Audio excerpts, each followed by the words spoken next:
લખતરની શેરીઓમાં ગંદા પાણી રોડ પર વહેતા લોકોને ભારે હાલાકીનો સામનો કરવો પડી રહ્યો છે। લખતરની ખડિયા શેરી પોસ્ટ ઓફિસ નજીકના વિસ્તારમાં ગટરો ઉભરાયા ગંદા પાણી બારેમાસ વહે છે રોડ પર।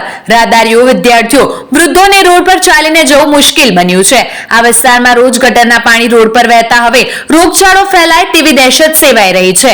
લોકોએ તાત્કાલિક ગટરનું સમારકામ કરી રોડ પર વહેતા પાણી બંધ કરવા કરી માંગ।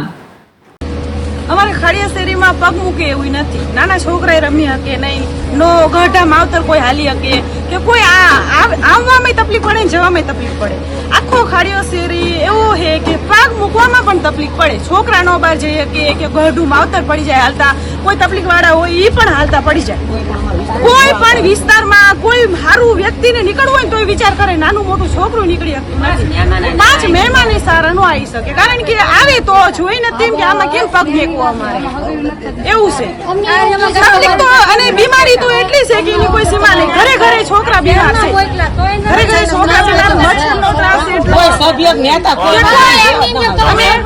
તમે આ અંગે કઈ જગ્યાએ તમારો ઘણી જગ્યાએ બધા બૈરા 5 થી 6 વખત અહીંયા આવી ગયા ફોન કરો, ઉપાડતા નથી, ફોન નહીં અમારે આવતું નથી। મામલતદાર અમારે ફોન ઉપાડતા આવે છે તમારી પાસે કોણ આવે? કામ કરતા બધા આવે આવે બધાય અમને પગે લાગે, એકદમ ઈ પગે લાગે ને અમારે 5 વાર પગે લાગવું પડે। ટોટલ શેરીઓ હારી છે, ફક્ત ખાડિયા શેરી એક જ આવી કેવામાં આવે લખતર તાલુકા નીચેથી ને ગંદકી છે।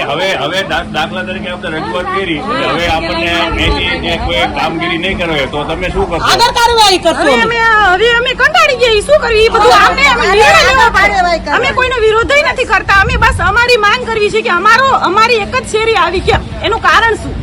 ટોટલ શેરી સારી, બધી જગ્યા ચોખ્ખી, ફક્ત ખાડિયા શેરી એક જ કેમ આવી જ્યાં ગંદકી, ગટર એટલી ખરાબ, કોઈ વાળવા વાળું નો આવે। હાવ એટલે હાવ એકદમ તમે જોવો તો તમે પોતે આગળ નો આવી શકો, તમે જોઈને જતા રહો। અને છોકરા એટલા ગમે આગળ હાલતા ચાલતા બીમાર પડી જાય એની કોઈ સીમા નહીં, એવું છે। એમાં બધામાં જવાનું ઘોઘાભાઈ અને ગંગારામભાઈ મત લેવા આવ્યા અને કેવા આવ્યા ત્યારે એમ કીધું તમારો ખાડીઓ હમો કરા નાખીશ। અને ઘોઘાભાઈ એમ કીધું અમે ચૂંટીને આવીને મહિનાની અંદર ખાડીઓ હમો ન કરાવું તો મને હનુમાનજી દાદાના હમ પાતળિયા વાળા, તો તમે તો હનુમાનજીની વેચીને ખાઈ જાય એવા હો। અને અમારી બનાવટ કરી, તમે 5 દી હાથ જોડે, અમારે 5 વર્ષ હાથ છોડવાના ને તમને। એટલે હવે આનું નિવાકરણ લાવજો કે મારી શેરીમાં હાલેવું નથી, ખાડિયામાં હાલેવું નથી, મારે ડાયાબિટીસ હાલવાના ધડા નહીં, કેટલી વખત હું પડી જાઉં તો કોણ જવાબદારી લ્યો? કો હાલો બોલો। એટલે ઘોઘાભાઈને તો ખાસ કરીને સંભળાવજો તે શૂટિંગ ટીમ। અને ઘોઘાભાઈ કે હવે તૈયાર જ રહેજો, તમે કઈ હનુમાનજીની વેચી દો છો, કઈ આવા હનુમાનજીના હમ ખાવશો ખોટું? આવો પટેલ ઉઠી અને આમ એમ કે પાતળી હનુમાનને અમે માનવી છે, શું માનો છો?